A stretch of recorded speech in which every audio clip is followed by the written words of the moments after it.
Are you getting an enthusiastic yes in your pricing strategy?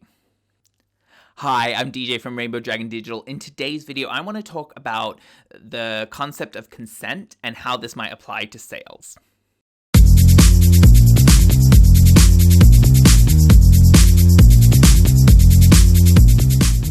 If you haven't subscribed to my YouTube channel already, please do. It'll help me loads. And if you click the bell, you'll get notified of new videos. So, I was thinking the other day about the concept of consent. Now, in like sexual and romantic contexts, what we're talking about when we talk about consent is about making sure that we get real and enthusiastic yes, not just silence or a nod. We're getting enthusiastic yes from our partner about the fact about doing what we're doing to them is still welcome.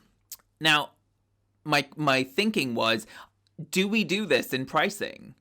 You know, when we sell things to people, are we making sure that when they click buy, when they give us their money, are we sure that they're really, really saying yes? Or has your marketing convinced them to say yes and they're not really on board? So it's a thing to think about as an ethical business.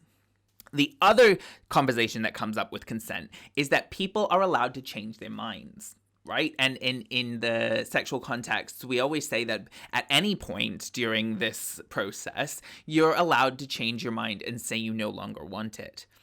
Do we do this in pricing? Do we do this in our sales strategy? Is your sales process giving people the ability to regret their purchase and go back on it?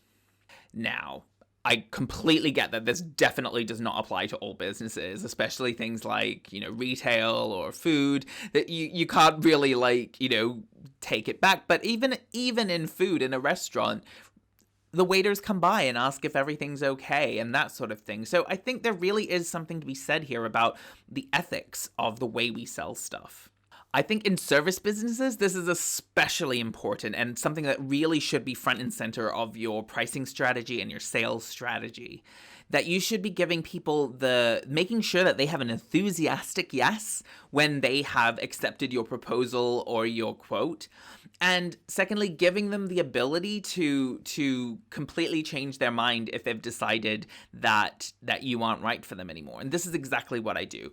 I offer my clients a package where there is a zero minimum for an hourly rate, and I only charge them that month for the amount of work that I've actually done with them or the amount of sessions that I've actually had with them.